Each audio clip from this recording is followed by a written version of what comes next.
A veces nos olvidamos de qué es lo que necesita realmente el cliente. O sea, vemos el procedimiento como el lucro y no como una solución a la petición.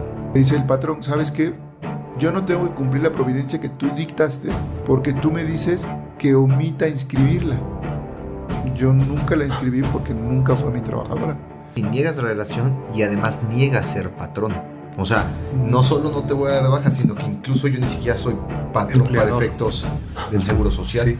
O sea, me vas a obligar a darme de alta en el seguro y además dar de alta a alguien. ¡Mexicanos, mexicanos!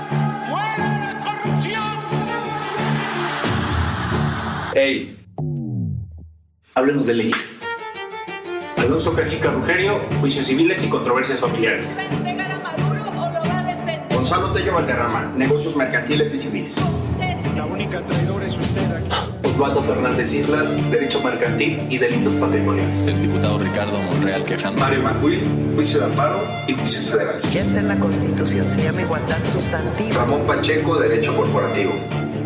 Él es Hugo Aguilar Ortiz. ¿Cómo se convirtió en el nuevo ministro presidente de la Suprema Corte de Justicia de la Nación?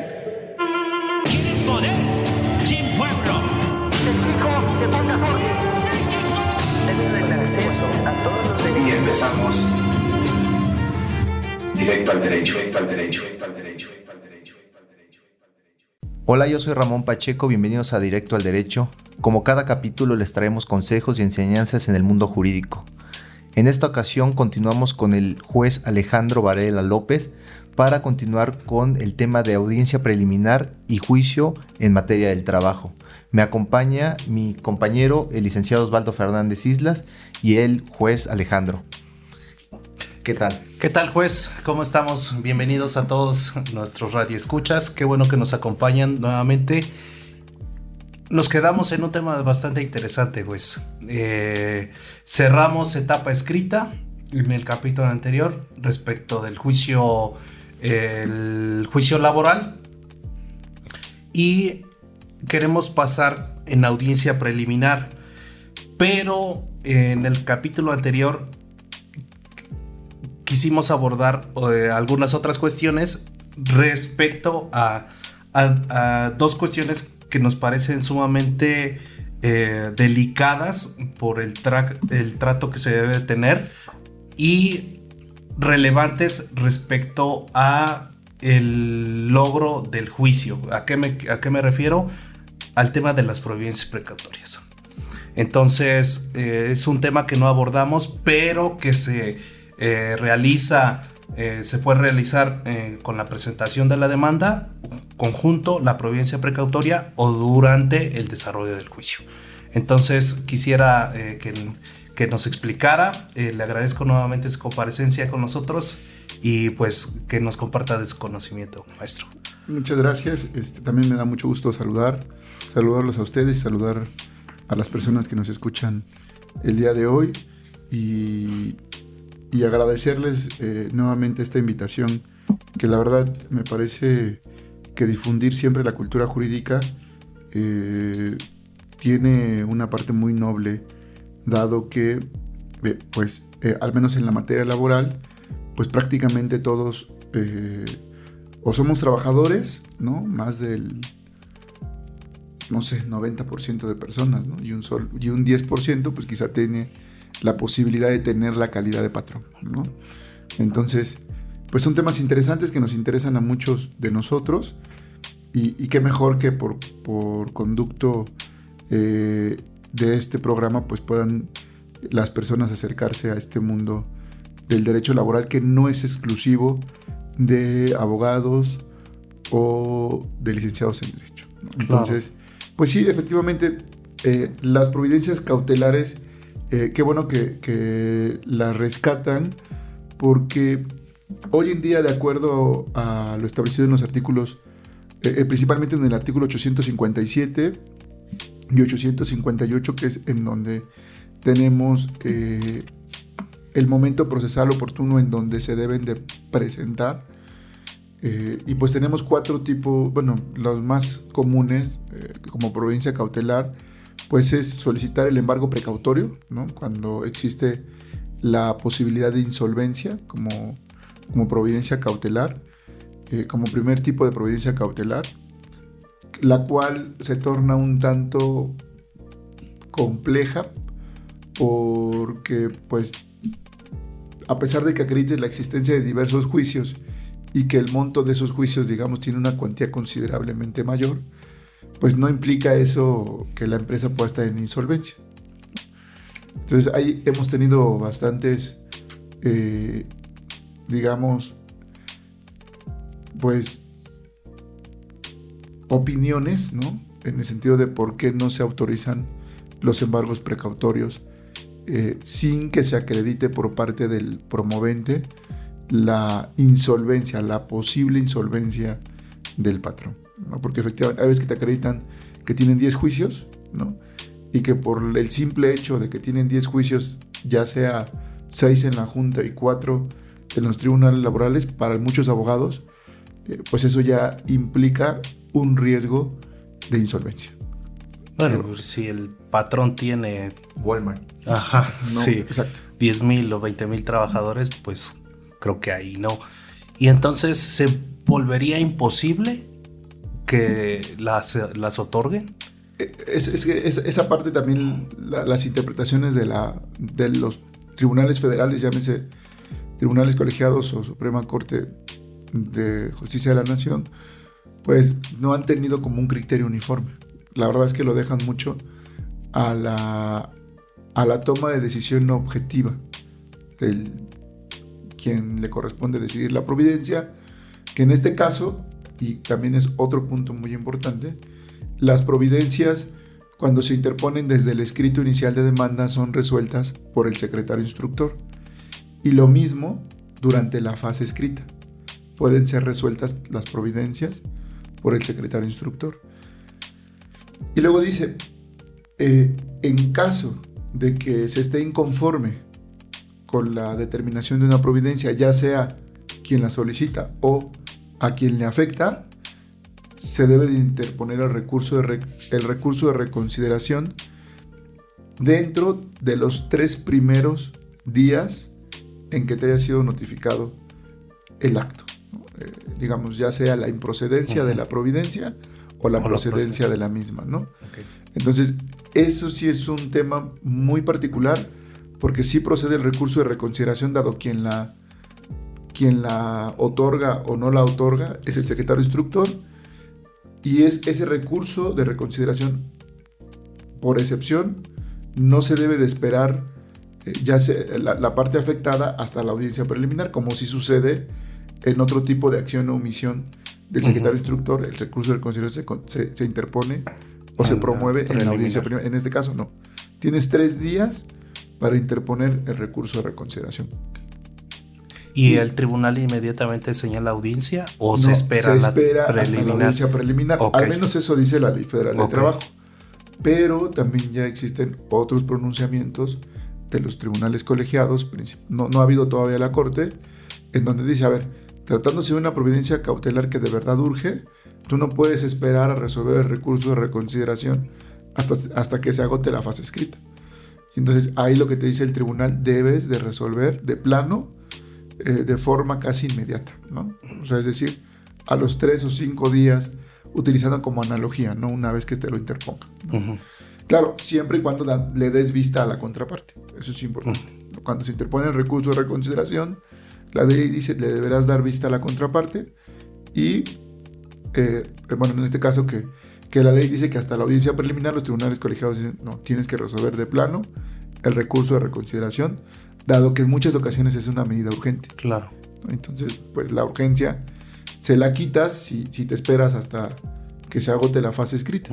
Sí, porque solamente nos mencionó ahorita el embargo precautorio, pero existen otras dos que están muy relacionadas. La otra que también es muy común es que tratándose de mujeres embarazadas, ¿no? Se les debe evitar dar de baja por parte del patrón de la seguridad social y exactamente de los derechos de seguridad social. Entonces, ¿Cuál es la característica? Dice ese artículo 857, debe de exhibir como mínimo la trabajadora un certificado en donde sea médico o constancia médica en donde se acredite el embarazo y se pueda presumir. O sea, simplemente con esa presunción.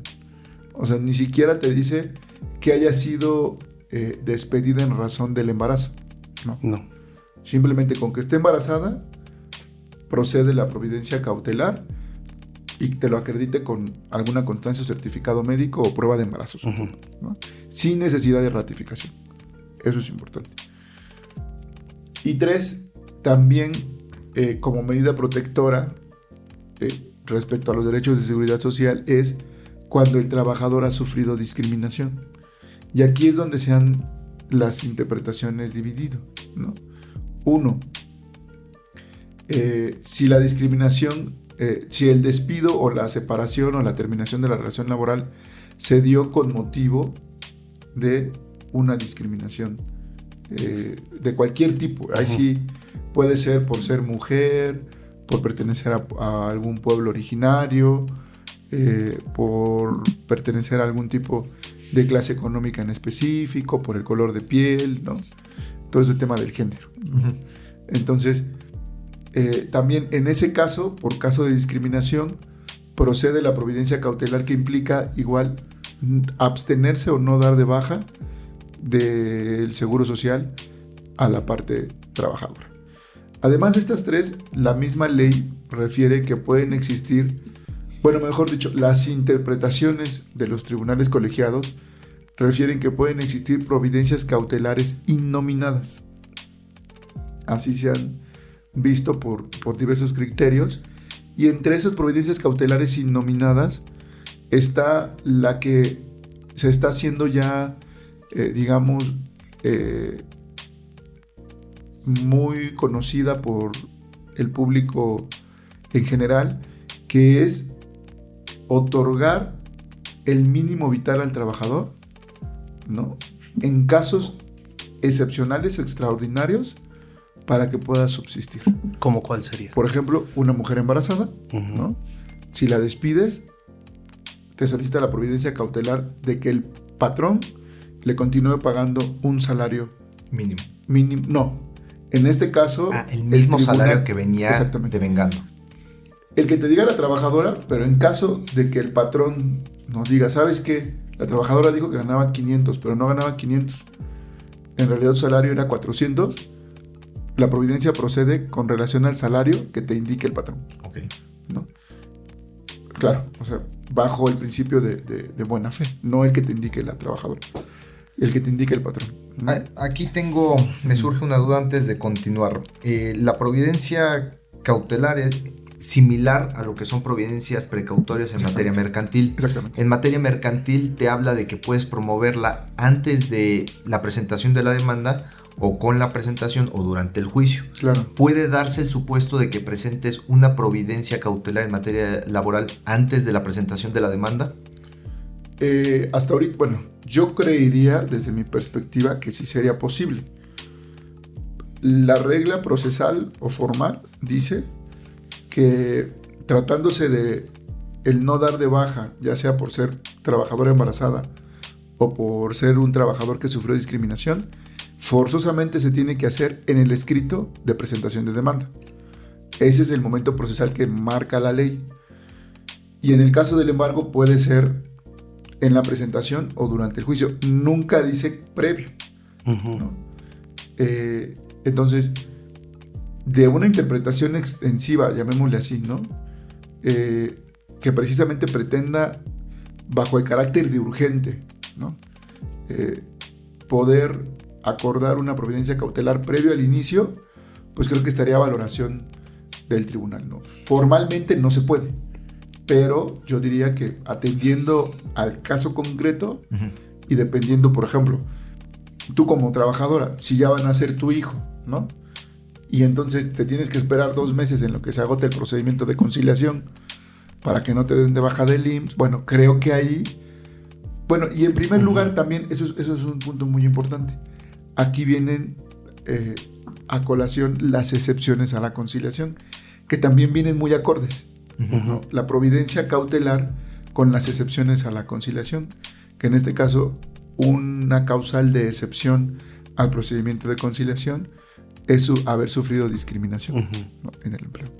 Entonces, por ese motivo, cualquier tipo de discriminación, ¿no? Puede ser igual. Bueno, y también de una puede trabajadora entrar, embarazada, puede ¿no? entrar Y también estoy entendiendo que no es vía incidental, porque lo va a resolver en caso de algún el medio de impugnación favorable o desfavorable, es a través del recurso. Exactamente. No es vía incidental, No es ni vía cuerdas incidental. separadas. No, bueno, en sí la providencia cautelar sí tendría que ser en cuerda separada, ¿no? Se forma un expedientillo para que no se entere propiamente el patrón cuando es un embargo. Pero hay veces que la providencia te la solicitan en el mismo escrito de demanda. Sí, claro, de y le demanda, tienes que dar ¿no? vista. Ajá, entonces, pues, cuando lo emplazas, pues el patrón y ahí viene. ya se da cuenta, ¿no? Entonces, pues se supone, ¿no?, que esa providencia se tiene que acordar de inmediato, inclusive mucho antes de que se haya emplazado al patrón. Pero actualmente pues está sucediendo que se aprovecha para emplazar de una vez al patrón, ¿no? Y no esperar tanto tiempo. Pero bueno, creo que sí se pudiera llegar a dar el caso de que previo al juicio, bajo casos concretos específicos, pudiera llegar a autorizarse una providencia antes del juicio. Estoy pensando en materia mercantil, normalmente es, bueno, así lo señala o lo dicta el código, es presento mi providencia, te la otorgo, se da la garantía y me dan un término para que presente mi escrito inicial de demanda. Si no lo presento, se tendrá por revocada la providencia y te devuelven tu garantía. ¿Correcto? Sí. Aquí no. Yo creo que sí podría ser posible. O sea, parecido. Sí, porque en materia laboral se da mucho, dada la informalidad laboral que hay en nuestro país, de la desaparición de las fuentes de trabajo. Claro. ¿No? Entonces hay ocasiones, ¿no?, y me ha pasado a mí en audiencias, y eso es muy lamentable, pero pues también es una realidad, ¿no? Cuando una persona física que se encuentra, un patrón persona física, que su negociación se encuentra en la informalidad, y sabe que no tiene ningún bien, ¿no? No tiene nada que pudiera llegar a afectarle. Así lo han dicho muchos patrones personas físicas. ¿Sabe qué? No tengo nada. O sea, acéptame los 15, los 30 o los 40 que te estoy ofreciendo ahorita. Porque te lo estoy ofreciendo de buena fe. No, yo lo que trato de hacer con los patrones, oiga, pues tampoco se trata que usted ande sin tener la posibilidad, ¿no?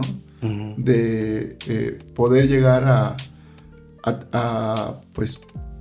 digamos, a obtener o a registrar a su nombre algún bien mueble, algún vehículo, por este temor de que tiene usted una sentencia. Tampoco es como que la mejor idea. O sea, entiendo que su abogado le dice, despreocúpese, usted no va a haber manera de que se le cobre, pero su abogado no le dice que en algún momento que usted llegue a tener, ¿no?, la posibilidad de adquirir una casa, de adquirir un carro, ¿no?, o cualquier cuestión, si está esperando el trabajador el momento en el que usted lo llegue a tener 5 o 6 y no haya precisamente prescrito la ejecución, pues me parece muy arriesgado para usted. Entonces ya cuando le empiezan a explicar eso al patrón, pues lo logra entender. Entonces en este caso la providencia cautelar, cuando desaparece la fuente de trabajo, pues me parecería idónea, independientemente de que se ajuste a alguna causal de excepción.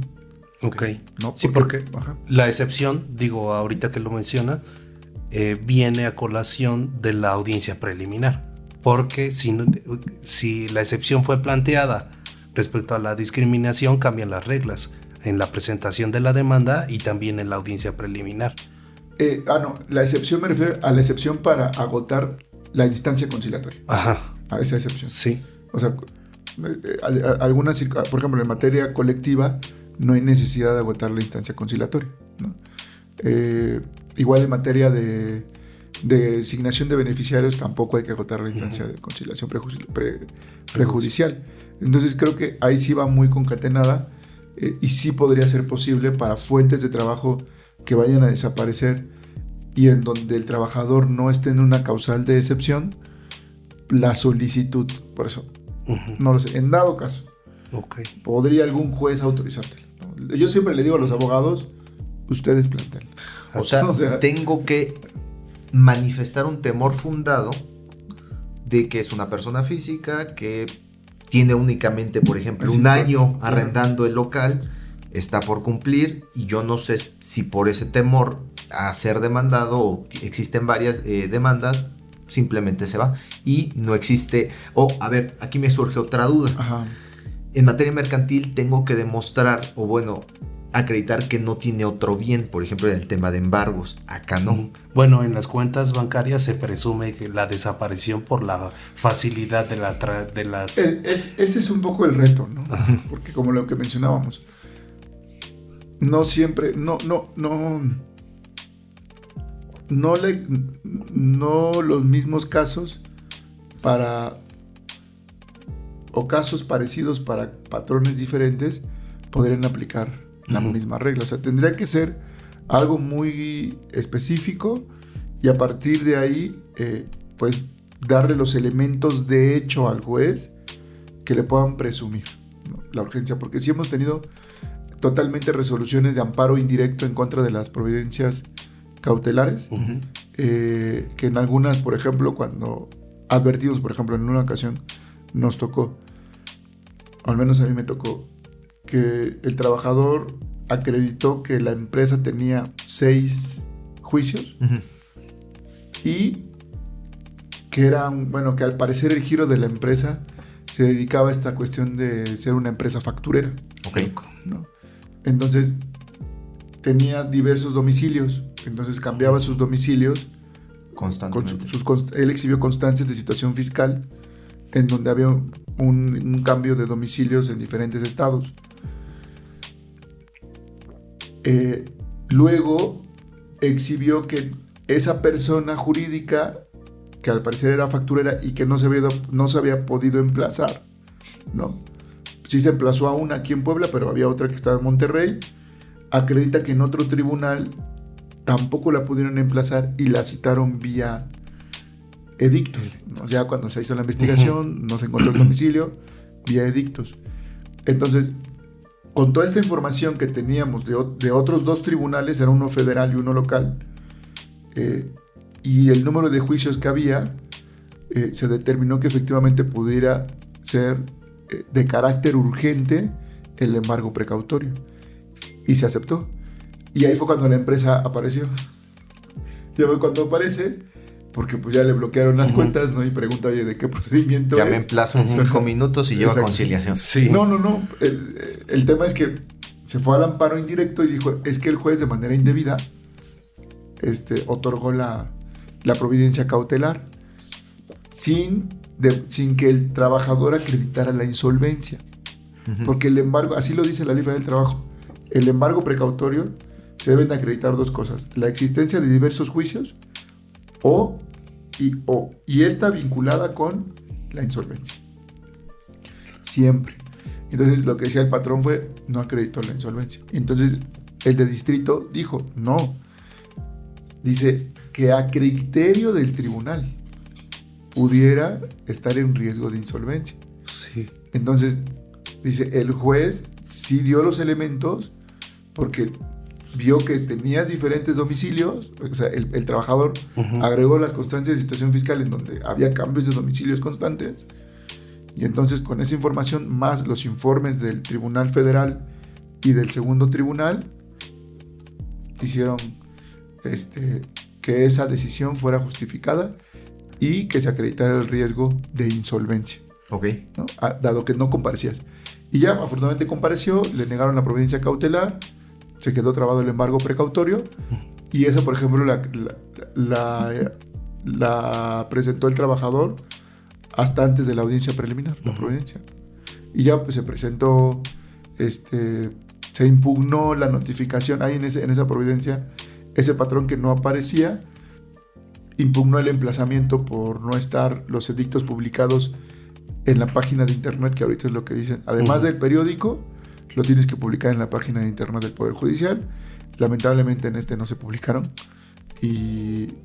porque en ese momento no se tenía el medio. Pero bueno, se repuso el procedimiento, el emplazamiento, pero ya sin tema para el emplazamiento, porque pues, ya había comparecido, ¿no? Y en la misma audiencia, y es así, también ahí es otro tema, ¿no?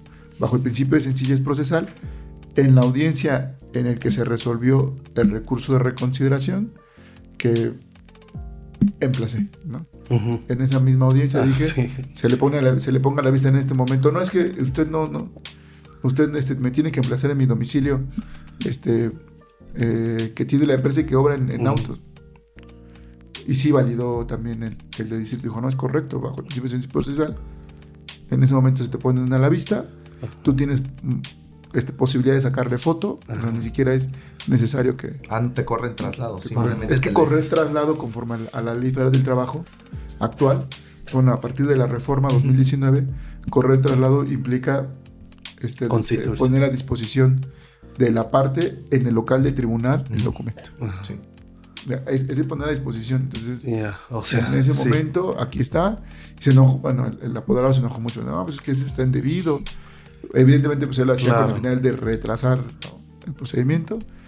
Pero, pues bueno, hay veces que se utilizan estas providencias, pues con la finalidad de precisamente lograr que comparezca el patrón. Claro. ¿No? Porque no significa que va a perder su asunto, sino que va a comparecer, ¿no? Bueno, entonces, el tema del mínimo vital también resulta de total interés para las personas. Porque tampoco es que se le autorice a todos los trabajadores, o sea, no es de que me despidieron y por favor, durante el tiempo que dure el juicio, que me continúe pagando el patrón mi salario que venía percibiendo como providencia cautelar, ¿no? Es únicamente para casos extraordinarios, ¿no? Como trabajadora embarazada, que ya hay tesis al respecto, o un trabajador que tenga alguna enfermedad, de estas enfermedades que se les denomina degenerativas, ¿no? Enfermedad crónica. Crónico-degenerativas, ¿no? Crónico-degenerativas. Por ejemplo, me ha tocado resolver cáncer, por ejemplo. Cáncer, ¿no? Por ejemplo, exactamente. Insuficiencia renal, ¿no? En donde pues sí dices, ¿quién más les va a proporcionar algún otro empleo? Y ¿el mínimo vital es un salario o es el salario que percibía? El salario que percibía. Ok. Y lo dice la tesis, en caso de que el patrón refiera que no percibía el salario que dice la trabajadora, el salario que diga el patrón, siempre y cuando no sea menor al mínimo. Ok. No, siempre y cuando no sea menor al mínimo. ¿Y si hay discrepancia? O sea, el trabajador decía, yo ganaba 1,000 pesos diarios y el patrón dice, no, pues es que ganaba 300. No, o mejor aún, niega la relación. Ese es otro tema. ¿Qué sucede? Por ejemplo, ante eso nos hemos encontrado en las negativas que dice el patrón, ¿sabes qué?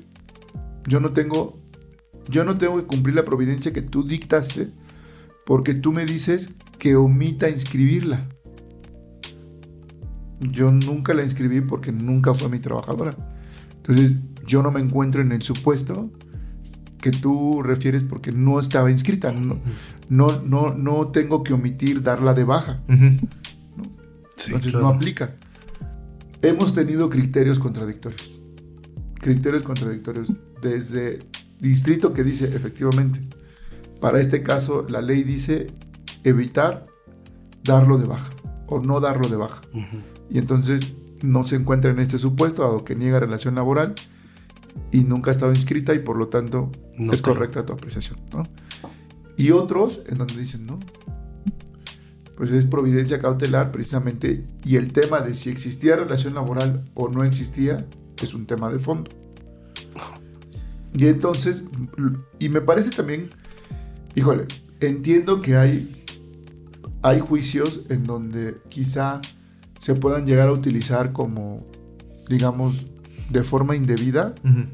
O sea, entiendo que puede existir ese riesgo de que el trabajador de manera temeraria, ¿no?, esté demandando a un patrón. Pero la verdad es que han sido, bueno, yo en las negativas prácticamente en la mayoría no es que esté del todo incorrecto el trabajador, en el sentido de que no sea su trabajador del patrón. ¿No? Nada más una. Ajá. ¿Qué pasa si niegas la relación y además niegas ser patrón? O sea, no solo no te voy a dar de baja, sino que incluso yo ni siquiera soy patrón empleador. para efectos del seguro social. Sí. O sea, me vas a obligar a darme de alta del seguro y además dar de alta a alguien. O también qué pasa si se la otorgan y el trabajador pierde. O sea, y se llevó 3, 4, 5 años de juicio y le siguió pagando. ¿Hay restitución? Pero ya no sería en materia laboral, ¿no? Ajá, sí. Ya tendría que ser en alguna otra materia como algún tipo de daño, ¿no? Pero entiendo esa...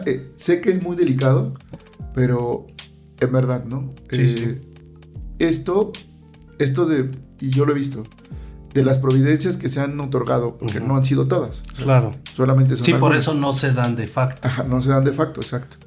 Entonces, por ejemplo, llega la trabajadora embarazada y llegamos a la audiencia y eso sucedió con un patrón. Estábamos en la audiencia preliminar y pues llega la trabajadora con su bebé, ¿no? Y la abogada me dice, juez, el patrón no ha cumplido con la providencia que usted decretó desde antes del emplazamiento. Y ya estamos en preliminar, pues ya pasaron unos 6 meses o 7 meses, ¿no? Y entonces, afortunadamente, ese día fue el patrón, que era persona física, a la audiencia junto con su apoderado. Y entonces el apoderado me dice, es que juez, no la cumplimos porque no nos encontramos en el supuesto. Y yo lo único que dije, a ver, usted tenía 3 días para impugnar la providencia. Claro. No lo hizo, esa providencia ha quedado firme. Independientemente del tipo de excepción, que si usted niega relación laboral y niega calidad de patrón, usted no impugnó en tiempo y forma, y en todo caso, pues su abogado tendría que asumir esa responsabilidad de no haber ejercitado ese medio de defensa. Entonces ya el patrón estando ahí, le digo, bueno, si no, dado la afectación de la trabajadora por no cumplir con la providencia, ya el apercibimiento no es de multa, porque el primero es, si no la reinscribes o si no le otorgas los derechos de seguridad social a la trabajadora, apercibes con multa. Pero dado que su incumplimiento ya tiene un tiempo considerable, se la percibe con arresto. No, pues el patrón, totalmente, ¿no? En términos de 3 días, si no la reinscribes retroactivamente, ya el tema ya no es que no seas patrón o que no sea tu trabajadora. Tú tienes que ver la manera de hacerlo. No, pues a los 3 días el patrón estaba conciliando. No, pues sí. ¿Por qué? Porque efectivamente es un gasto que para el patrón le conlleva, si son 6 meses, el salario, por mucho que la inscribas con el salario mínimo, pues te sale como en 2,500, si no me salen mal las cuentas, entre 2,500 y 3,000 pesos por un trabajador. Si te dura 8 meses o un año y medio del juicio. Pero ahí no pues tuvo una defensa adecuada. Ahí de entrada son unos 30,000 o 40,000 pesos. De 10 a 11 meses, sí, más o menos. Y la verdad es que también ha servido esta de las providencias como un acto de buena fe, porque me ha pasado que en audiencias que al parecer se tornan un poco complicadas, la trabajadora llega hasta un poco más, ¿cómo decirlo? Como más tranquila, con mayor confianza en el sistema de justicia.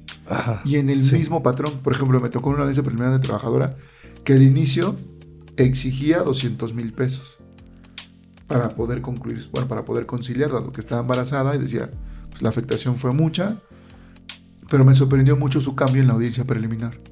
Cuando llegamos y le digo, oiga, trabajadora, ¿quiere conciliar? Y le digo, ¿con cuánto se daría usted por paga? Dice, con 60,000. Sí. ¿Por qué? Porque había tenido la providencia durante todo el juicio. Pues es el acto de justicia que todos queremos. Exactamente, ¿no? Y entonces, en ese caso, dijo la trabajadora, no está bien los 60 porque ya estuvo pagando el patrón casi un año. El seguro social. El seguro social. Sí, y lo tomó en cuenta. De la misma trabajadora salió tomar en cuenta. Ahí es donde decimos que a veces nos olvidamos de qué es lo que necesita realmente el cliente. O sea, vemos el procedimiento como el lucro y no como una solución a la petición. Entonces, creo que sí, este tipo de providencias sí ayudan para sensibilizar al patrón cuando desconoce la relación laboral como una estrategia, claro, para evadir sus obligaciones obrero-patronales. Entonces, cuando ya le dices, pues, no sé cómo le hagas, pero tú tienes que inscribirla, pues ya es cuando el patrón empieza a hacer cuentas y dice, bueno, si así me va a salir una providencia, pues en cuánto me puede salir un juicio completo. Sí. ¿no? Y Sí, entonces ya son... se empieza a hacer como una verdadera dimensión Sí. de las circunstancias, porque a veces, como les digo, o sea, y yo siempre se los digo a los patrones, mira, si de verdad no fue tu trabajador, no pagues, porque el tribunal se tiene que pronunciar en el sentido correcto, pero si es que de verdad no fue tu trabajador, ¿no? Y pues ya hay patrones que se mantienen, y en una audiencia, por ejemplo, pasó que el patrón se puso muy nervioso y al final dijo, no, pues es que existen todos esos elementos porque pues sí la conozco, pero en realidad era clienta, ¿no? Y me ayudaba a vender por tipo comisión. Ajá. Entonces, pues, ¿cómo está el tema? O sea, ya cambiaste tu excepción. Sí. En realidad... De la competencia, que es ya, prestación, ¿no? O sea, en una comisionista. Ya cambiaste tu excepción, porque dices que sí iba a tu local, ¿no? Que efectivamente todos esos medios de prueba, como videos, donde la trabajadora está contigo en el local, bla, bla, bla, bla, Son ciertos, y tú niegas lisa y llanamente la relación laboral y pues ya te diste en la torre. Claro. O sea, ese es el tema. Cuando ya las versiones, con todos los medios de tecnología que hay, lo mencionamos la otra vez, ¿no? Uh-huh. El patrón que le manda mensaje al trabajador por WhatsApp, Sí, y que quiere negar relación laboral y le está preguntando a qué horas llegas, ¿no? Sí. O ya te deposité. Sí, o ya te deposité. O todavía no te vayas porque hace Llego falta por las llaves. Sí. ¿No? Y entonces ya la trabajadora pues tiene elementos con los medios tecnológicos para que se pueda presumir. Ojo, y es que eso es aquí lo delicadísimo del tema patronal, con una simple presunción. Uh-huh. Porque así lo dice el artículo 21. Uh-huh. Que no sucede lo mismo en materia burocrática. O sea, en materia burocrática el artículo 21 no aplica. Que ese es distinto, ¿no? En materia burocrática hay que tener un nombramiento o aparecer en una lista de raya. Uh-huh. Pero lo tienes que acreditar.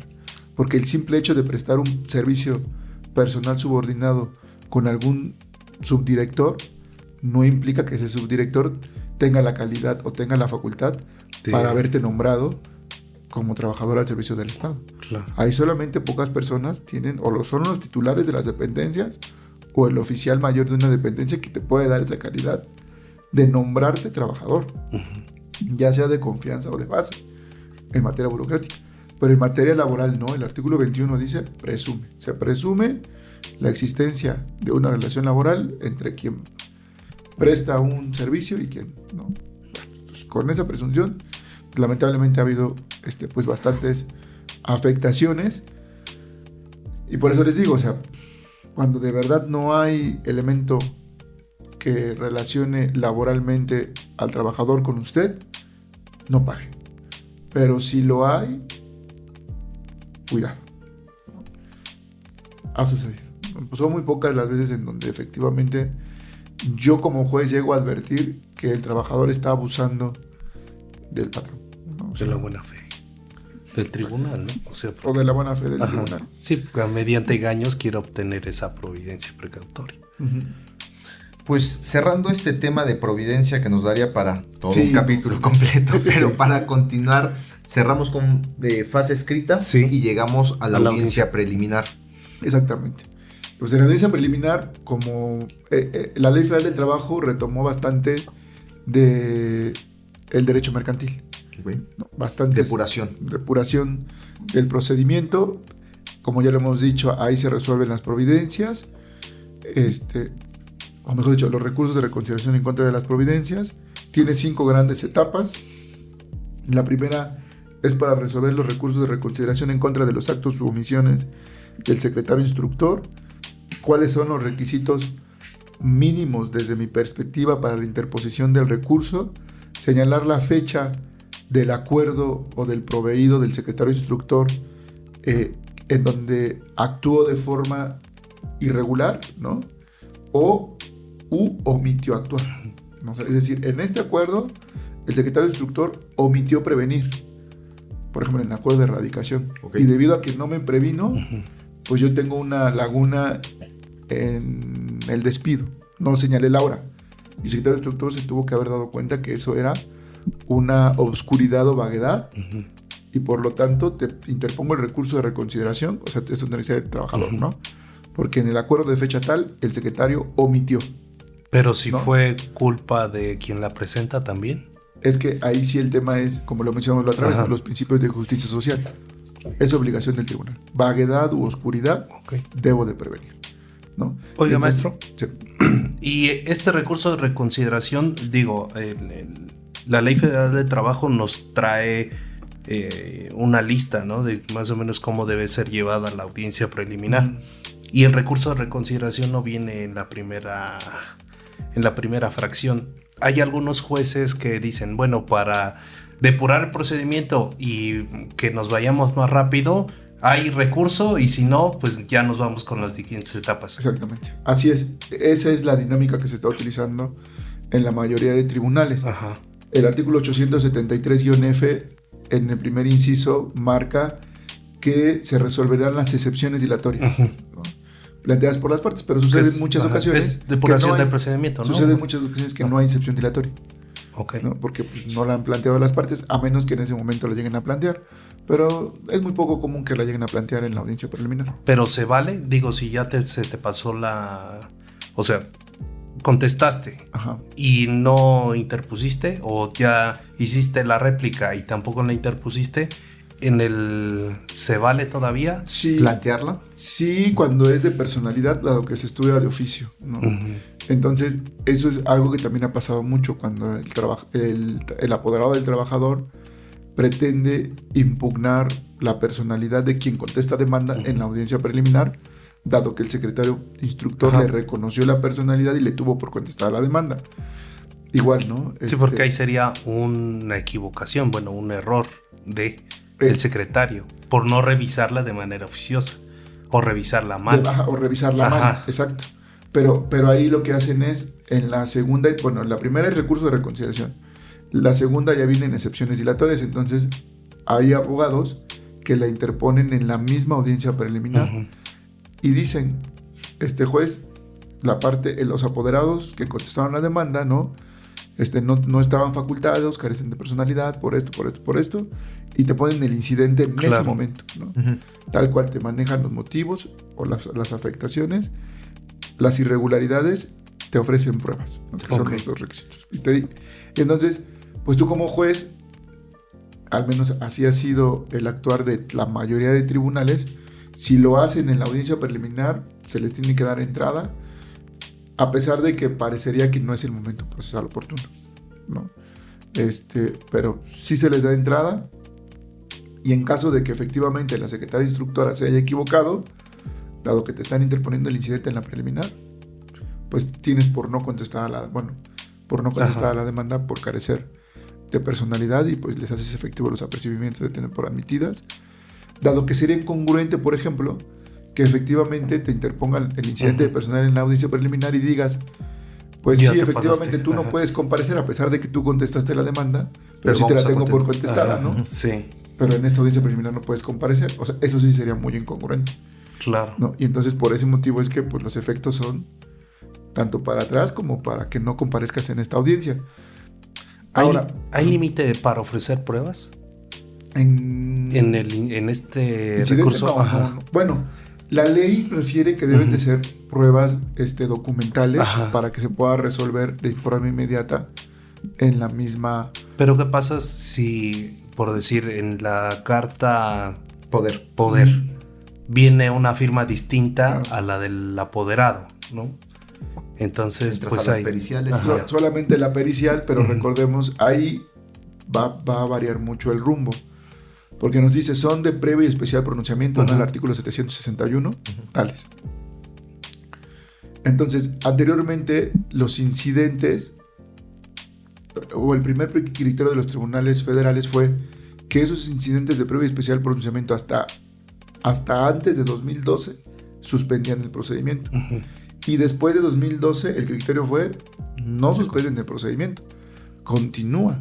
Entonces, si tenemos esta situación, se admite el incidente, se manda a hacer la pericial, pero eso no te suspende el procedimiento, o sea, no te suspende la audiencia, sino simplemente se le da entrada, se desahogan y ya el tema de previo y especial pronunciamiento lo tienes que resolver antes del dictado de la sentencia, ¿no? Pero imagínate los efectos de ese, si es procedente el incidente. Sí, pero pues, ahí la verdad es que lo que ha pasado en realidad es que si la firma es falsa, el patrón se arregla. Así de sencillo. O sea, si se dan cuenta los apoderados de la actora que es falsa, el patrón se arregla. O sea, dice, a ver, ¿cuánto quieres? Ya, resolvámoslo. Son muy pocos los juicios que en realidad tengo que continúan y hasta el último, hasta que el perito dé su dictamen. Porque se irían sin contestación, sin pruebas, sin comparecencia. Exactamente. Entonces, antes de que se resuelva el incidente, prefieren conciliar, ¿no? En caso de que no sea la firma. Claro. Y además eso lo saben los apoderados de los patrones. O sea, es muy, digamos, como evidente. Pero entonces no se suspende el procedimiento, se admite, se mandan a hacer las pruebas periciales, pero sin suspensión del procedimiento, ¿no?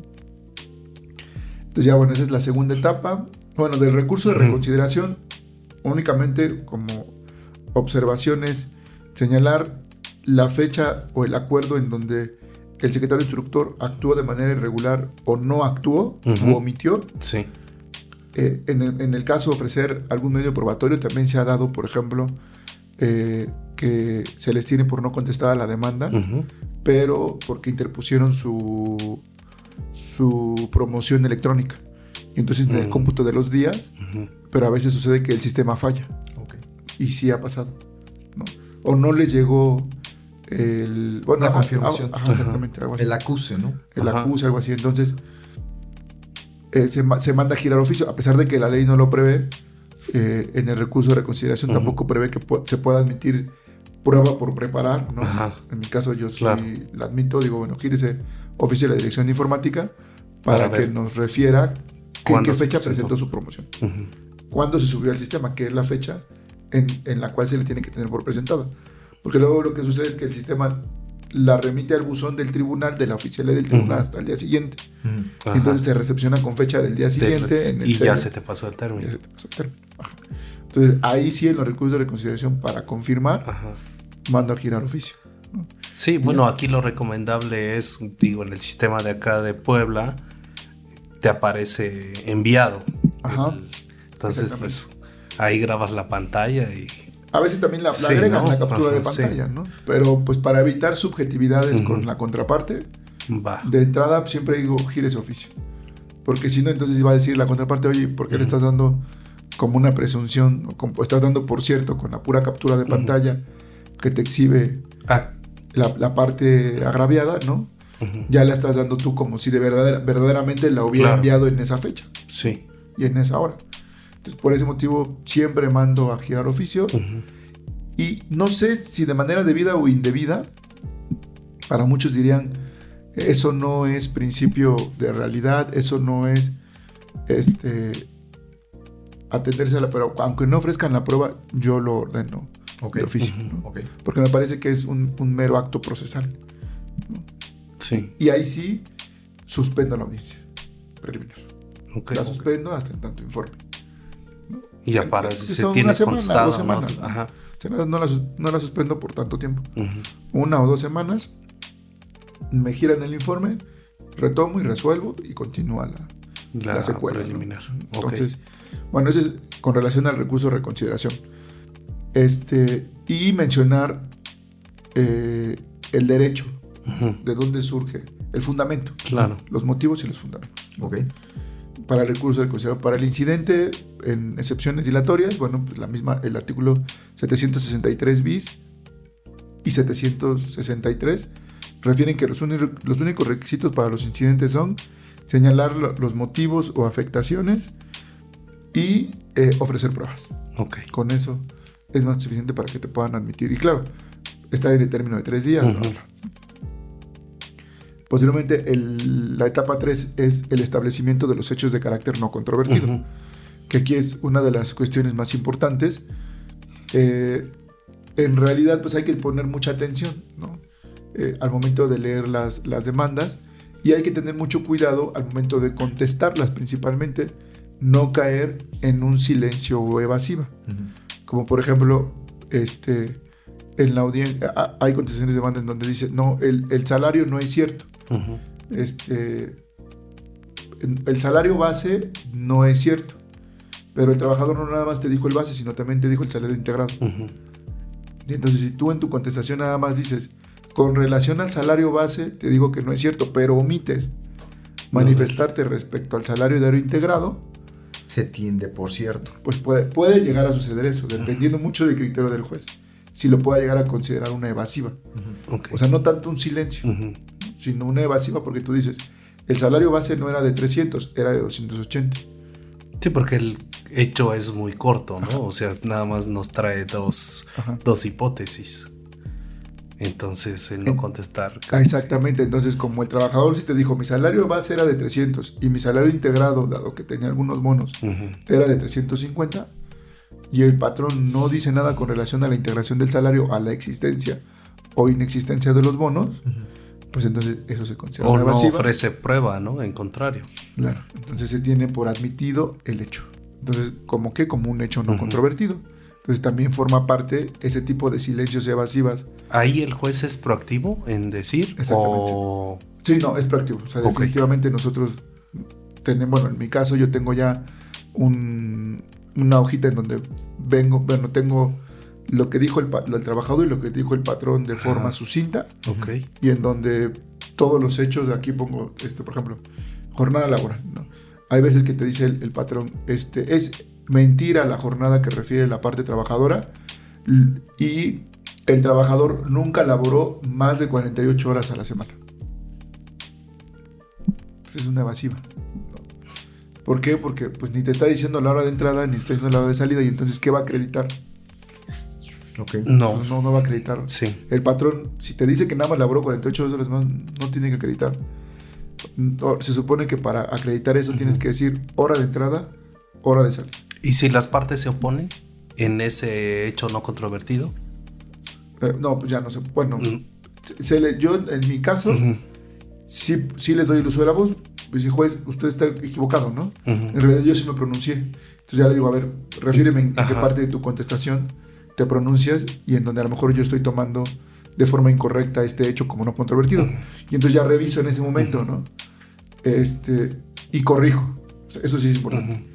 Hay algunos abogados que se enojan. Por ejemplo, si el hecho no controvertido le favorece al patrón, pues cuando corrijo, ¿no? Pues el patrón es el que se enoja. No, oye, pues como tú ya tomaste la determinación, no lo puedes cambiar. Yo digo, sería totalmente irrisorio llegar a tener al día de hoy este derecho, digamos, el desarrollo del derecho principalmente del principio de inmediación, en donde el juez que está presente y que tiene a la mano el expediente, ¿no? Y en donde si es un tema tan notorio que sí fue un error, en donde sí se controvirtió el hecho, y yo le diga al patrón ahí en la audiencia, bueno, al abogado en la audiencia, no, pues ya tomé la determinación, ¿no? Y aunque sea notorio, ya no la puedo revertir. Oye, pues ¿para qué estoy ahí? Desahogo la audiencia, para que ¿no? estoy presente como juez. Sí, claro. Yo he visto jueces que efectivamente dicen, yo ya tomé la determinación y usted tiene el medio para impugnar. A ver, no me parece que sea la finalidad del principio de inmediación. Porque efectivamente, aunque yo dicte la sentencia en juicio, pero imagínense, sería tan absurdo como decir, con el cálculo de las indemnizaciones se van a tomar con un salario de 1,000 pesos. Porque a lo mejor el juez vio en alguna nota 1,000 pesos. Y entonces hace el cálculo con los 1,000 pesos, pero resulta que ni el trabajador ni el patrón mencionó que eran 1,000 pesos, sino ambos decían, uno decía que era 400 y el otro 500, ¿no? Entonces tú en la audiencia pues haces los cálculos, y ya te vas y que digas, oiga juez, pero nunca se mencionó un salario de 1,000, no, pues yo ya tomé la determinación. No, pues para eso estamos nosotros ahí, pues para revisar inmediatamente, ¿no? Corregir, si no, pues imagínense que por un formalismo procesal como ese, el patrón, que es lo que me parece lo grave, ¿no?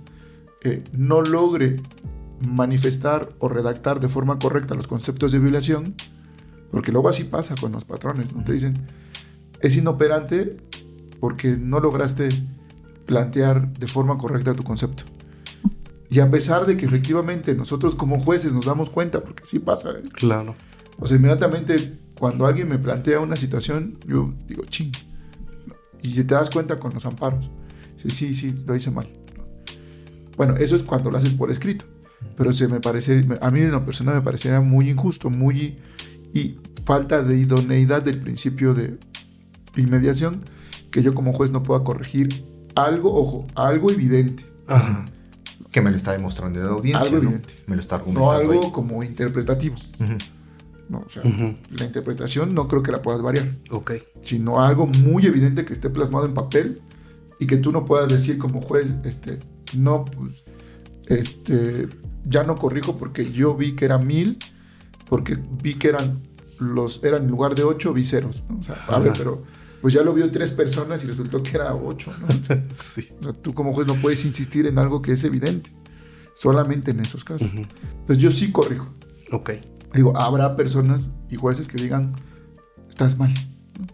Yo no creo, y lo digo de forma personal, no creo que hoy en día existan los jueces Hércules. Ninguno. No, inclusive los ministros pasados se equivocaban. Los magistrados pasados se equivocaban. Los magistrados nuevos también se pueden equivocar. Los jueces previos a la reforma judicial también se equivocaban, federales o locales. Los jueces que vengamos también nos podemos equivocar porque somos humanos. Claro. Yo no creo en ese juez Hércules. Luego me dicen mis alumnos, ¿y qué es el juez Hércules? Bueno, pues hay que leer a Ronald Dworkin, ¿no? El juez que lo sabe todo. Hoy en día, eso es la mayor ficción. Ay, fortachón, eres perfecto. Gracias. ¿No? Un abogado en una audiencia con una computadora con inteligencia artificial. Claro. ¿No? En lo que tú estás hablando, el abogado que la sepa manejar, ya se agarró un argumento y te lo expresa. Con jurisprudencias que a lo mejor el juez Ni conocía. conocía. Sí, claro. Salieron el viernes y es lunes y no las sí, chequé. no, efectivamente. Claro. No, pero a veces ni siquiera es que sean frescas, ¿no? Sino que pues hay tantas. Sí, claro, sí. ¿no? Que no puedes tener en la mente todas. No, claro. Y más para cuando resuelves de forma oral. Lo de menos es que resuelvas en escrito. Sí. Ahí sí me parecería una misión muy grande que no observes criterios jurisprudenciales que pudiste haber verificado previo a dictar tu resolución por escrito. Pero si tú estás en la audiencia... Sí. No, es si que en la tienes audiencia pasa 3 tan rápido minutos o todo. 2 minutos para resolver, Sí. pues Sí. no es posible, ¿no? O sea, a lo mejor sí una que otra vez te da tiempo medio verificar algunas jurisprudencias. Esta jurisprudencia sí existe, ¿no? Luego estamos en los recursos o en los incidentes de nulidad o en los incidentes de personalidad. Dices, aquí ya, entonces ya le pones, pero tampoco puede ser tan hábil. Claro. Entonces, cuando yo no encuentro algo en la audiencia y tengo que resolver, pero sé que sí existe el criterio, lo que digo, vámonos a receso, ¿no? 5 o 10 minutos y a buscarlo, ¿no? A buscar el criterio que sé que existe, pero a lo mejor en ese momento no lo tengo fresco. Así, tal cual, ¿no? Ok, entonces esa tercera etapa, depuración. Una vez agotada esta... Cuarta etapa, admisión o desechamiento de pruebas, que en mi caso señalo previo a admitir o desechar los hechos controvertidos sobre los que se van a tomar estas determinaciones de admitir, porque el objetivo es no admitir las pruebas sobre hechos no controvertidos, claro, o que no son trascendentes, como por ejemplo, ¿no? La fecha de inicio de la relación laboral. Lo más importante para mí como juez, cuando la acción es indemnización, es tener la fecha sobre la cual voy a calcular el inicio. Si lo firmó con tal persona, si fue por escrito verbal, que si el contrato sirve para acreditar la jornada laboral, pues sabemos que no. Entonces hay abogados que dicen, es que juez, me tiene usted que admitir mi contrato, ya es obsoleto, ya no te tengo que admitir. Porque lo que a mí me sirve, lo trascendente para el juicio, es la fecha de inicio. Y eso no está controvertido. No, pero es que las condiciones, tampoco están controvertidas las condiciones. Es que nadie está diciendo que existían prestaciones extralegales, entonces no se admite. Pero es que aquí se acredita que no fue verbal, si no fue por escrito, es intrascendente. Hubo relación de trabajo y punto. Se acabó ya, no hay necesidad de admitirlo, ¿no? ¿Cuándo inició? Pero es que se acredita una falsedad del actor, bueno. Pero eso ya no tiene sentido. Claro. Entonces, bueno, ahí solamente sobre los hechos controvertidos se admiten o desechan. El tema que lo platicamos la otra vez con relación al cumplimiento de los requisitos. Principio de sencillez procesal, desde mi perspectiva, tiene que imperar el fondo, ¿no?, sobre la forma, sin importar que sea trabajador o patrón, ¿no? Pero bueno, ahí cada juez tiene libre criterio, ¿no? En el sentido de si hay que ser muy estrictos para admitirlas. Ok. O no admitirlas. Yo prefiero el fondo. Vámonos al fondo. Oiga, que le falte, que, por ejemplo, en el ofrecimiento de las pruebas electrónicas o de medios, avances, elementos aportados por los avances de la ciencia, ¿no? Que no te dijo la forma en cómo usted puede acceder al archivo digital, ¿no? O al documento digital en el CD. Oiga, es el único archivo que te está diciendo el trabajador. O no me dijo que va a llevar la laptop, ¿no? Te exhibe el CD, ¿no? O sea, este audio obra en este CD. Me parece que a mí, de lo personal, se me haría algo totalmente fuera del principio de sencillez procesal, que por no haber dicho, oiga, tienes que poner el CD, insertarlo, abrir y después la insertarlo. O sea, claro, por eso lo digo. Eso es algo, una consideración, sí, personal. Claro que ocasiona muchos cuestionamientos, inclusive hasta molestias por parte de los apoderados. Sí, porque lo que tú dices, por ejemplo, pongo a disposición un equipo de cómputo, señale fecha y hora para que el actuario dé fe de que voy a abrir. O luego es que el juez no dijo que iba a poner a su disposición hoy. O temas como, es que no ofreció el celular. A ver, te está ofreciendo la copia, está cumpliendo con la copia. Yo como juez voy a pedirle el celular porque se supone que lo que obra en la copia tiene que ver, su documento digital original obra en el celular y yo se lo puedo requerir. Si no lo tiene, pues para desventaja de quien ofrece ese medio, pero no quiere decir que porque no lo puso a disposición, no, sea una mala prueba. Que ya se deseche. No, porque sí te está dando la copia, como lo dice el 836D. Y luego dice, el juez ordenará, porque así dice el 836D, la prueba pericial para verificar que la copia coincida auténtica con el documento original que obra en el teléfono. Entonces, o en el DVR, no sé. Lo que pasa es lo siguiente, lo que yo hago es, bajo el principio de sencillez procesal, es acepto el video o el audio, ¿no? Puede ser audio o video. Lo pongo en la audiencia de juicio para que lo vean las partes y se interroga, ¿reconoce usted su voz? ¿Sí o no? ¿Ha percibido de que en caso de que usted, de viva voz, que usted ya es el que está, ya es la persona que intervino en esa plática, en caso de que se va a mandar a hacer una pericial, en caso de que usted diga que no, y si el perito dice que sí es su voz y él es auténtico, puede ser multado. Entonces la mayoría ya de personas, la verdad es que dicen, no sabe qué, sí es mi voz. Sí es mi voz y sí participé en esa fecha. Ok. Pero ya tratan de hacer una alegación, ¿no? El mismo interviniente, en el sentido de que, pero es que no va por ese sentido. Bueno, y ya. Y entonces, la verdad es que no ha habido mucha oposición. Ya aquel abogado que de plano te objeta todo en cuanto a autenticidad y todo, bueno. Ya luego notas la estrategia, pero también está bien, o sea, digo, si ese es el medio de defensa, adelante.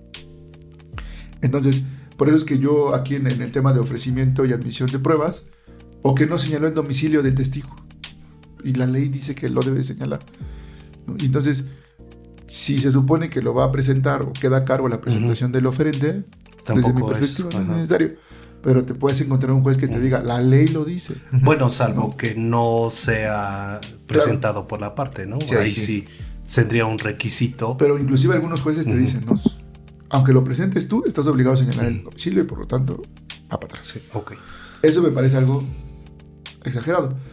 Y he escuchado y he escuchado audiencias y he visto estos criterios porque la justificación que algunos jueces utilizan para desechar la prueba testimonial si no señalan los domicilios de los testigos es ¿qué sucede cuando el testigo está imposibilitado para acudir? ¿No? Y entonces el artículo 785 te dice, bajo protesta de decir verdad, en caso de que sea una enfermedad, el apoderado o la parte oferente deberá exhibir la constancia que acredite la imposibilidad de la presentación del testigo y señalará el domicilio en donde se encuentra en reposo. Ok. Y entonces por eso los jueces dicen, es que yo voy a vincular ese domicilio que me señalen en caso de que exista posibilidad con el que ofrezcan en el escrito. Pues si cambió de domicilio, claro, o no va a ser en el mismo lugar que lo están cuidando. Claro, exacto. Sí. Oiga, o sea, no tiene que ser necesariamente el mismo, ¿no? Digo, aquí es muy importante esta cuestión de medios digitales, porque ya todas las comunicaciones, como decíamos, es vía correo electrónico, vía WhatsApp, vía llamada, oye, esto, el otro, o te mandan un mail, oye, preséntate a tal, y ahí están las llaves, o llegas con el gerente, llegas con tal, o sea, sí ya la contratación, las instrucciones, es todo a través de una conversación digital, sí. Claro, y eso también, yo lo que yo le digo a la parte patronal, hoy en día, cuando de verdad no existe el despido, o sea, ojo, cuando de verdad no existe el despido, hoy en día para el patrón es muy fácil acreditar la inexistencia. Con tener cámaras afuera de su fuente de trabajo y en sus oficinas. Ya no vino. Pues sí, o sea, oiga, que el despido sucedió afuera a las 9 de la noche, a las 9 de la mañana, pues con que acredites que nunca llegó a las 9 de la mañana, ya quedó, ¿no? O sea, no hay más que decir. Pero eso es cuando de verdad no existe el despido, ¿no? Porque si existe y pretendes alegar otro tipo de excepción, bueno, pues ahí es cuando el mismo patrón se la complica. Hoy en día con los medios tecnológicos, oiga señor patrón, fíjese que se enfermó mi hija y ya no va a venir mañana. Podemos pasar a la oficina, agarra tu celular, sin tema lo pones a grabar. Se acabó. Claro, sí. A ver, platícame tu tema. No, pues se enfermó, porque luego dicen eso, ¿no? Se retiró por su propia cuenta porque tenía un enfermo en su casa. Bueno, pues ¿cómo acreditas eso? Pues es imposible. Claro, en un escenario en donde de buena fe haya sucedido. Entonces, pues ¿qué sucedió? Pues que oye, pues simplemente llévalo a tu oficina, pones a grabar el aquí está la prueba, esta es la fecha, esta es la hora, no falseé la documentación, no falseé el audio, es tu voz, y es su voz, y ya. Se acabó, no hay más. Y como les comentaba, apenas sucedió en una audiencia en donde ofrecen el video. El trabajador dijo, me mandaron a traer a la oficina, me engañaron para hacerme firmar el finiquito y la renuncia, ¿no? Me obligaron, okay. Me obligaron a firmar el finiquito y la renuncia, y como yo no quise firmar, se enojaron y me dijeron, salte, estás despedido. Bueno, pues en el video que exhibe el demandado de la Oficina de Recursos Humanos, se advierte que no lo obligaron, que firmó. Cuando le exhiben algo, lo ve, se da cuenta, o sea, lo malo es que no tiene audio, pero al menos ya los hechos no coinciden con los que narra el actor. Se ve que se tiene en la mano otro documento, que era el finiquito. Se ve que le dice algo a la trabajadora, la empuja a la gerente de recursos humanos, la empuja de mala manera, le arrebata un papel que tenía en el escritorio, lo dobla y se sale. ¿Y mis 50,000 pesos qué? Entonces, ahí se acredita que los hechos no coinciden. O sea, no es cierto que lo obligaron, porque él firmó, a lo mejor se arrepintió al ver el monto. Sí, claro. Pero eso es distinto. Sí. O sea, no son los mismos hechos. O sea, yo entiendo que a lo mejor el patrón le dijo, te voy a pagar 40,000 pesos. Y al momento del finiquito, nada más le da 15. Porque puede suceder, ¿eh? Claro. Puede suceder, pero eso ya es otro hecho distinto. En donde ya las cargas probatorias cambian. Sí, pues ya. No estoy diciendo que no haya existido la mentira, porque también he tenido asuntos de esos. Pero ya la carga probatoria cambia. La mentira no era tan mentira. Ajá, exacto. Porque en este caso no es cierto que lo obligaron. Sí. Porque no hay ningún, o sea, una gerente, ¿cómo te puede obligar con base en qué? No, es muy difícil ahorita. Y más mujer, ¿no? Claro. ¿Qué te pudo haber dicho para obligarte? no te voy a dejar salir de la oficina, pues ahí se ve cómo sale él por su propia cuenta, ¿no? Claro. Sí. No, y ahorita con los celulares, pues oye, me tienen retenido Claro. en contra de mi voluntad, no sé, o sea. Entonces, es muy fácil. admisión y desechamiento. Admisión y desechamiento, así es. ¿Y con qué concluye? Al final se señala con el señalamiento de la fecha de la audiencia de juicio. Entonces ya la ley dice que se tiene que señalar en los próximos 20 días hábiles siguientes. La realidad es que pues actualmente sí existe una saturación en los tribunales laborales, dado la carga de trabajo. Se trata de cumplir en algunas ocasiones con ese término, pero pues cuando no es posible, pues sí hay un tiempo de espera un poquito mayor, ¿no? Va en función de las pruebas que van a desahogarse. Pues no tanto, sino en función ya de las preliminares, de lo que ya se tiene agendado previamente. Ok. Sino que pues ya vamos así como en meses, ¿no? Entonces son como prácticamente 2 meses aproximadamente para llegar a juicio. Después de la preliminar. Tan retardados, ¿no? Después de la preliminar, 2 meses y medio. Pues es que, pues cuánta saturación hay aquí, pues son pocos los tribunales que... Exactamente. Pero bueno, esa es otra cuestión. Entonces, en preliminar, en contra de las determinaciones del juez dentro de la audiencia preliminar, ¿qué medio de impugnación existe o no existe? Ya no existe. Ya no hay nada. Ya no hay nada. Okay. Eso está amparo. Ya se está amparo. Ok. En caso de las providencias cautelares, ese podría ser el amparo indirecto, Claro. que sí le han dado entrada, ¿no? Sin tema le han dado entrada. Y ya resuelve el juez de distrito si es correcto o es incorrecto. Pero ya no hay otro medio salvo el recurso de reconsideración. Ya no. Ya para el tema de los incidentes lo tienes que alegar hasta la sentencia como violación procesal, pero ya no hay otro medio que te permita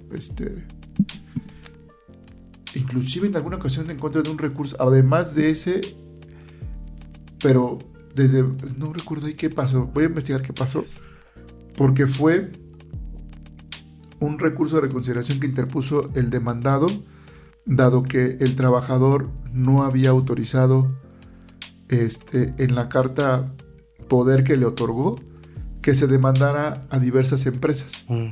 Entonces la carta poder solamente decía que le otorgaba poder para demandar a empresa A, y el abogado, que fue el que firmó, el que interpuso la demanda en nombre y representación del trabajador, demandó no nada más a empresa A, sino empresa B, C y D. ¿No? Y entonces el demandado dijo, oye, no, está limitado porque el trabajador solamente le dijo a empresa A. Entonces me parece que en ese momento se concluyó el procedimiento en contra de las otras 3 por carecer de legitimación o de facultades, ¿no? Para demandar. Y en contra de eso se fue al amparo directo. Porque terminó ahí, ¿no? El de directo, exactamente, porque terminó ahí el procedimiento para estas 3 morales. El tribunal lo manda, creo que al de distrito. Bueno, el tema es que fue todo un rollo, pero ya le perdí la pista. Para determinar si era directo o indirecto. Sí, claro. Y como decía el muy conocido, no sé si ustedes tienen oportunidad, que me han comentado que estuvieron en el INACIP, ¿no? El doctor Alberto Castillo del Valle, es amparista. Él dice que dedica a derecho de amparo y habla sobre amparo penal, laboral, de todo tipo. Dice, yo sé amparo, ¿no? Y Alberto Castillo del Valle nos dice, cuando tengan duda de qué tipo de amparo se debe de interponer, interpongan los 2. Y se van a dar cuenta que hay criterios totalmente contradictorios. Bueno, el chiste es interponer, ya después que la competencia. Al principio del sistema de justicia laboral, en contra de un recurso de reconsideración se declara, lo admitió el de distrito y lo admitió el colegiado. Y ya luego el mismo promovente que interpuso el amparo informó a ambos, ¿no? Y ambos se lo remitieron. Sí. Y entonces fue un rollo. O sea, ese es el tema de que en realidad, si bien es cierto, ¿no? Y respeto y tienen mi reconocimiento los jueces federales y el personal de los tribunales federales, pero lo cierto es que también hay criterios totalmente contradictorios, dispares, ¿no? Sí. Los propios pares piensan diferente. Claro. ¿No? Y entonces dices, híjole, ¿hasta dónde el juicio de amparo se vuelve realmente en un medio de protección correcto, que es lo que platicábamos, ¿no? Ujú. La realidad de la crisis del sistema de justicia en nuestro país, existen muchas personas que piensan que es el juicio de amparo, cuando no lo es. Es el fortalecimiento de los poderes judiciales locales, ¿no? Y aquí en nuestro país vamos al contrario. Fortaleces, o se ha fortalecido durante muchos años, Arriba. el procedimiento de amparo, ¿no? Y no. Pensando que es el medio de acabar con la crisis del sistema de justicia, cuando en realidad no es así. Claro. Pero bueno, eso ya es cada... Sí, Pues concluimos este tercer programa con lo que vimos de providencias, el tema de audiencia preliminar para iniciar con juicio oral la próxima sesión, si nos da usted oportunidad.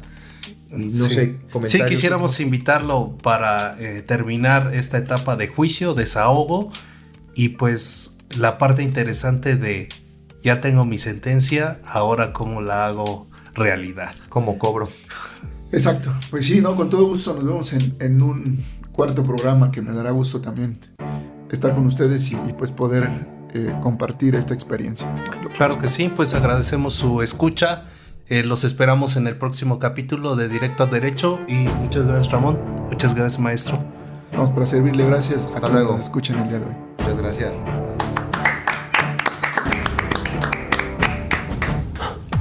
Esto fue Directo al Derecho, la fuente de información en la que confían los especialistas en leyes y el podcast que escuchan los principales empresarios de México. Esto es una producción de Directo al Derecho, todos los derechos reservados.